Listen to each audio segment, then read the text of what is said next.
গিন্নি, কই গো, তোমার হলো? বেলা তো শেষ হয়ে আসলো, খেতে দেবে কখন শুনি? একটু সবুর করো, হয়েই এসেছে প্রায়। তোমাকে নিয়ে আমি আর পারি না।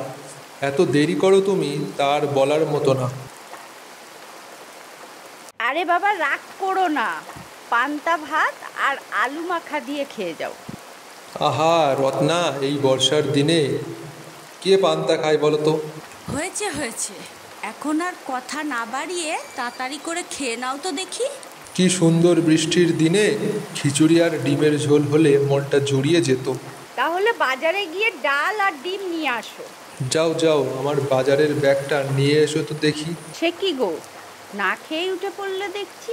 হ্যাঁ গো গিন্নি, আর এই বাসি পান্তা খেতে ইচ্ছে করছে না। একেবারে খিচুড়ি রান্না হওয়ার পরেই খাবো। আচ্ছা যাচ্ছি গো, যাচ্ছি ব্যাগ আনতে। আচ্ছা গিন্নি, আমি আসি তাহলে। আর দেখো ছেলেটা যেন বাইরে না বের হয়।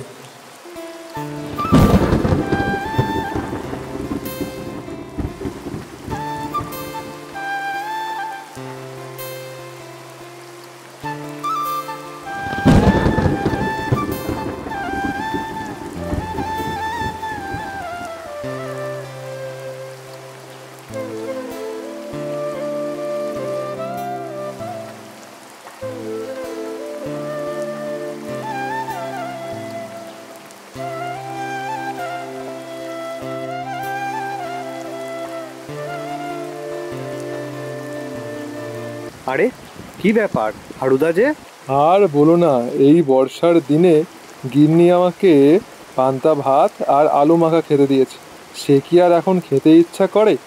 তাই তোমার দোকানে এলাম ডিম আর ডাল কিনতে। কি আর করবে? তা বলো কতটা ডাল আর কটা ডিম দেবো? দাও 500 ডাল আর সঙ্গে 3টে ডিম। আচ্ছা ঠিক আছে, একটু সবুর করো, দিচ্ছি।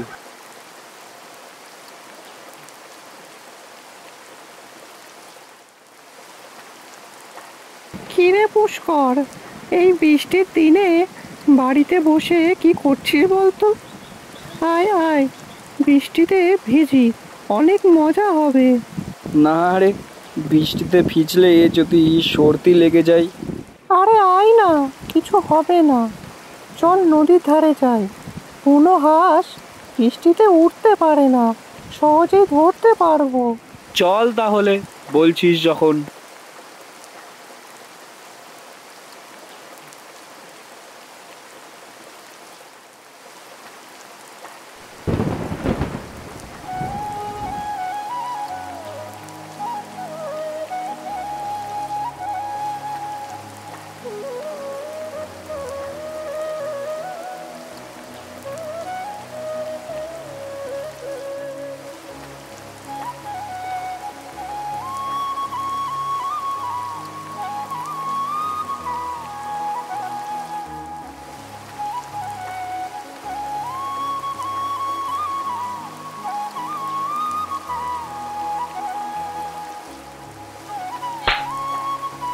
যা, একটাও হাঁস ধরতে পারলাম না, উল্টে সারা গায়ে কাদা লেগে গেল। এইভাবে বাড়ি গেলে মা আমাকে আর আস্ত রাখবে না।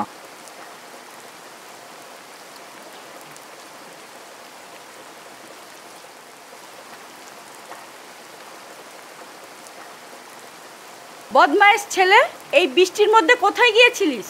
চিন্তায় চিন্তায় অস্থির হয়ে গেলাম। আর জামা কাপড়ের একই অবস্থা করেছিস। তোর পিঠের চামড়া আজকে গুটিয়ে ছেড়ে দেবো।